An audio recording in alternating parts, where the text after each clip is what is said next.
به نام ایزد منان. سلام نهال هستم، با آموزش دوخت جاسوزنی در خدمتتون هستم. بچه ها، برای دوخت جاسوزنیمون ما یک دایره میخوایم بکشیم. حالا من دایره سایزی که میخواستم سایز این کارگاه کوچیکم بود. دور تا دورش رو من با خودکار حرارتی رسم میکنم.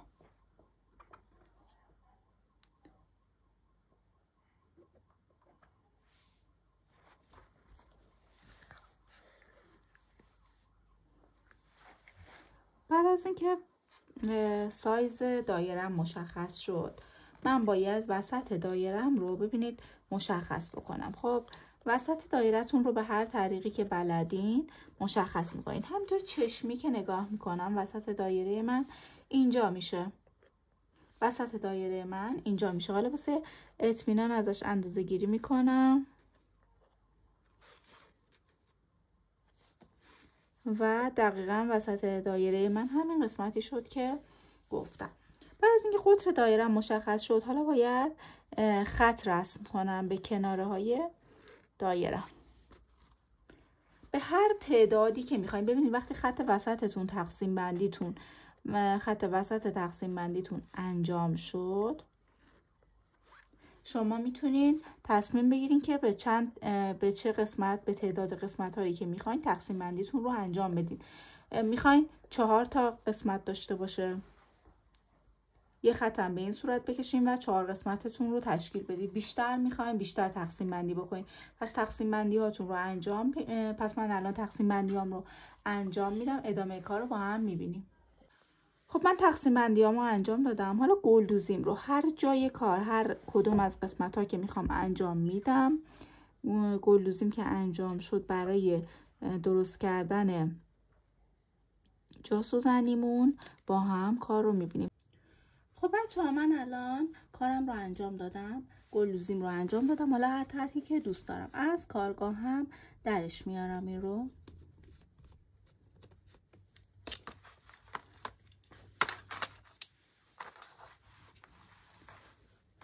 کارم رو اینجا میذارم.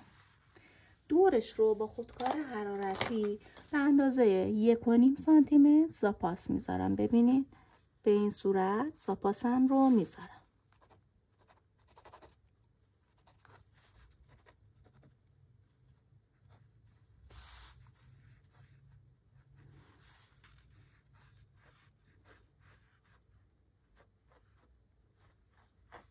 زاپاسم رو که گذاشتم، دور تا دور کارم رو از روی خط زاپاس میبرم. یعنی دور این خط اصلیم رو برش نمیزنم، این دور خط زاپاسم رو من برش میزنم.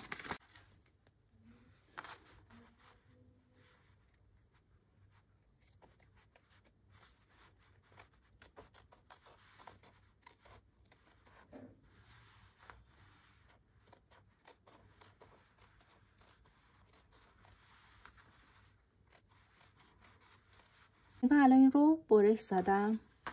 یه دونه دیگه هم از این پارچه برای پشت کار ما نیاز داریم. یه دونه دیگه هم باید برش بزنیم براش و داشته باشیم. حالا این کار رو که انجام دادیم، این الان روی پارچه من هست و این هم روی پارچه. ببینید روی پارچه رو میذارم به این صورت که میبینید و روی خط 1 سانتی متری که دارم رو دوخت میزنم. فقط حدود 2 سانتی 3 سانتی رو اینجا من دوخت نمیزنم، به خاطر اینکه میخوام کار رو از این قسمت برگردونم. پس کامل دوخته میشه به جز یه قسمت از این بالا. مثلا ببینید اینقدر رو من نمیدوزم که بتونم کارم رو از اینجا برگردونم.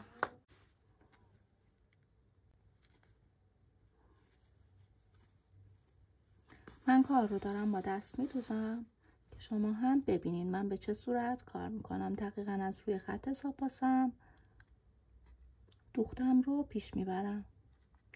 دوختای ریز و ظریف میزنیم.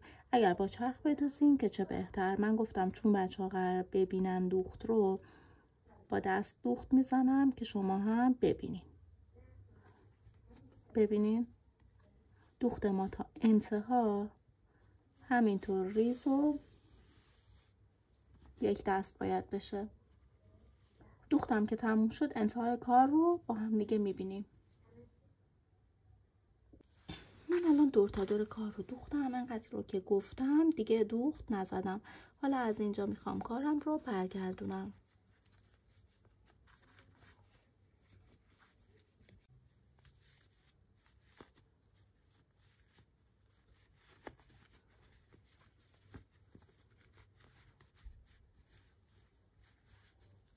کنارهای کارتون رو با دست به این صورت بیرون بدین.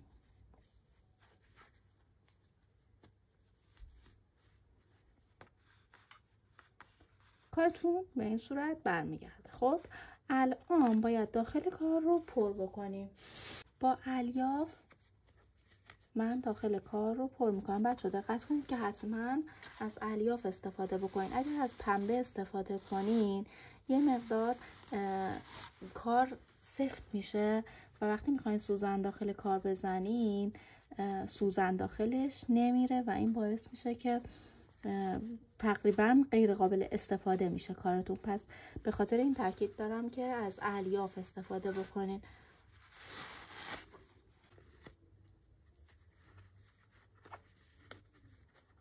تا جایی که این پر بشه باید داخلش الیاف بریزیم تا اون توپلی کار رو به دست بیاریم.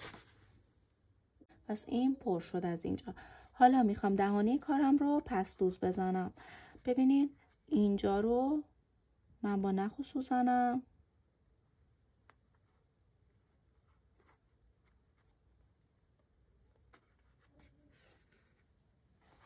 پس دوز میکنم.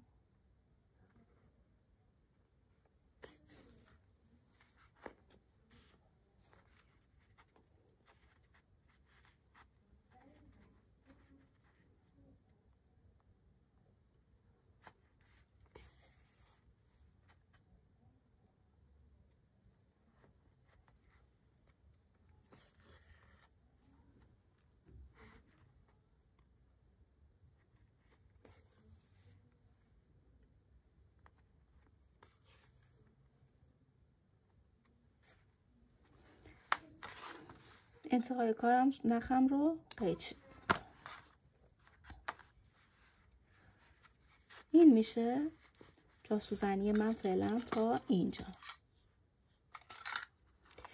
یه سوزن الان نیاز دارم، یه سوزن که این سبکی باشه و یک نخی که نخ ضخیمی باشه. حالا میتونین از نخ گلدوزیاتون استفاده کنین یا هر نخ دیگه ای که مایل هستین.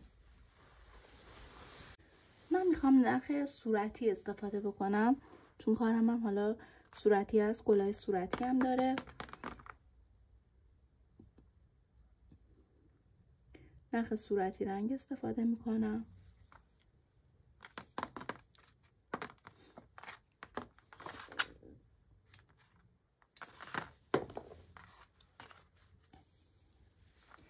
گره انتهای کار رو میزنم.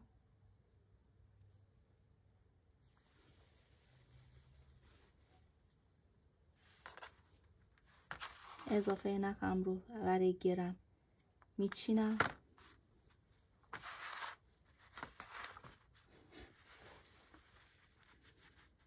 الیافم رو با دست به این صورت پخش میکنم. حالا ببینید مرکز کار من اینجا بود دیگه، درسته؟ خب با سوزنم مرکز کارم رو اینجا من مشخص میکنم.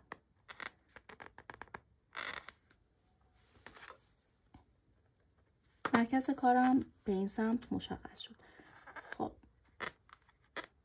سوزن رو از زیر بالا میاریم.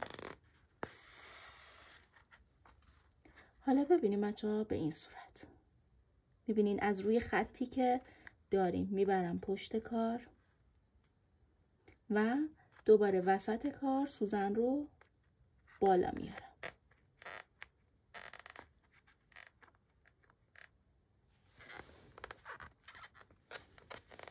دوباره وسط کار سوزن رو اینجا من بالا آوردم، خطم سر جاش باشه نخم و سوزن رو میکشم. حالا تا هر حدی که میخوام این حالت داشته باشه. دوباره اینجا میبینین از زیر کار دوباره این از اینجا سوزن رو مرکز کار بالا میارم، جایگاه دومیم رو مشخص میکنم. برای بعدی دوباره به همین ترتیب میبرم زیر کار، از اینجا بالا میاد، میکشم کارم رو، دوباره روی خط بعدی میبرم زیر کار، وسط بالا میاد سر جای خودش و کار رو دوباره میکشم، دوباره سر جای خودش رو خطی که داریم.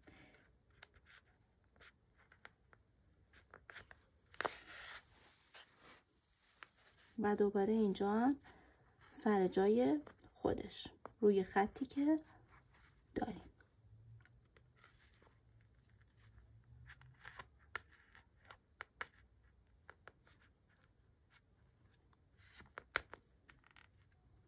من آخرین خونم رو میخوام حالت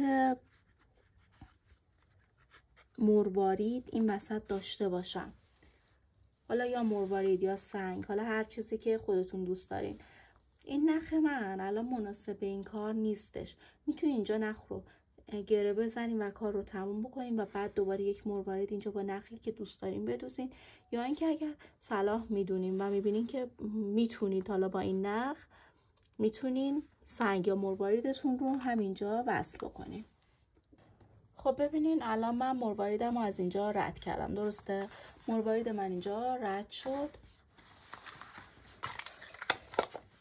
بعد از اینکه مرواریدم اینجا رد شد، من دوباره اینجا وسط کار سوزن رو دوباره پایین میبرم.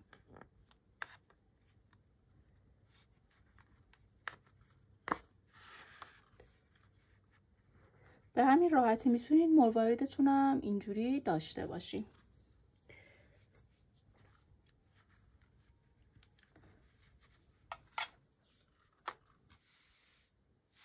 پشت کارم دیگه من گره میزنم چون کارم تموم شد.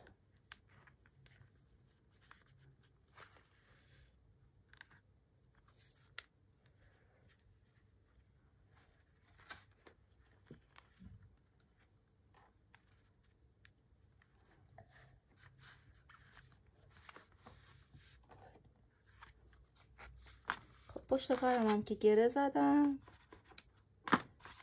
و این میشه کار ما. خب برای دوخت این دور کار من به خاطر اینکه تمیزتر باشه کارمون، شما میتونید از تور تزیینی هر چیزی که دوست دارین استفاده بکنید. ببینید دور تا دور کار رو میتونین این رو بچسبونین یا حالا کوک‌های خیلی ریزی بزنین. میبینین میتونین یا با چسب حرارتی بچسبونینش. من اگه بخوام بزنم باید پایین تر بچه‌ها بزنم، نگاه کنین اگه بخوام اینجوری بزنمش خب روی گل هایی که این پایین کار کردم رو میگیره و زحمت من از بین میره. به خاطر همین من میام اگه بخوام بزنم این پایین کار میکنم، شروع کارم رو میذارم سر ببینین اون دوختی که دارم و کارم رو به این صورت که میبینین میبندم. اینجا هم که به این صورت میشه.